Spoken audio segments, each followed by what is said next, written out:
জুলাই আগস্টের বিক্ষোভ দমনে মিলিটারি রাইফেল ব্যবহার করে পতিত সরকার। একই সঙ্গে প্রাণঘাতী মেটাল প্যালেটস লোড করা শটগানে নিহত হয়েছেন অনেক আন্দোলনকারী। তৎকালীন সরকার তার নিরাপত্তা ও গোয়েন্দা সংস্থা ও আওয়ামী লীগ পরিকল্পিতভাবে গুরুতর মানবাধিকার লঙ্ঘনে জড়িত ছিল, আর তাতে প্রাণ যায় 1400 জনের। সাইদ আরমানের রিপোর্ট। কোটা সংস্কারের দাবি থেকে সরকার পতনের এক দফায় রূপ নেয় ছাত্র জনতার আন্দোলনে ক্ষমতাচ্যুত হয়ে পালিয়ে যায় শেখ হাসিনা।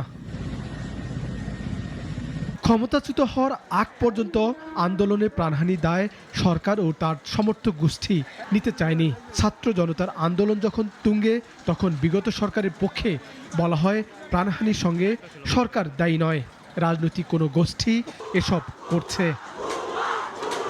তবে বাংলাদেশের অন্তর্বর্তী সরকারের আমন্ত্রণে জাতিসংঘের মানবাধিকার বিষয়ক কমিশন তদন্ত করে, যাতে পাওয়া গেছে জুলাই আন্দোলনে সাবেক প্রধানমন্ত্রী শেখ হাসিনার নির্দেশে হত্যাকাণ্ড চলে।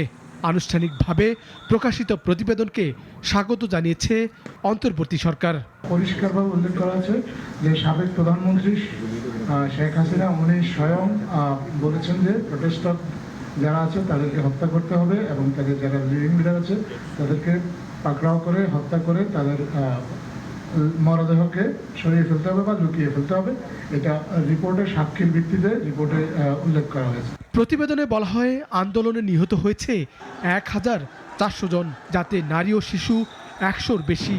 আর হত্যায় ব্যবহার করা হয় মিলিটারি রাইফেল।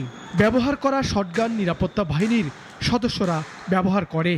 পুলিশ ও নিরাপত্তা বাহিনী শিশুদের লক্ষ্য করেও তখন গুলি ছুড়েছে বলে তদন্তে পেয়েছে সংস্থাটি। Because we cannot allow for perpetrators of serious human rights violations to get away with impunity. They need to be held to account, and that's part indeed of the work that is being undertaken. কেবল তাই নয়, উদ্বেগজনক তথ্য হলো আইন শৃঙ্খলা বাহিনী সরকারের সমর্থকদের হাতে মিলিটারি অস্ত্র তুলে দেয়। অস্ত্র নেয়ার তালিকায় সংসদ সদস্য ও যুবলীগের নেতারাও রয়েছেন। আর দমন নিপীড়নে প্রায় 12,000 মানুষকে আটক ও গ্রেপ্তার করে আইন শৃঙ্খলা বাহিনী। প্রতিবেদনে বলা হয় কয়েক হাজার মানুষ গুরুতর আহত হয়েছেন আন্দোলনে।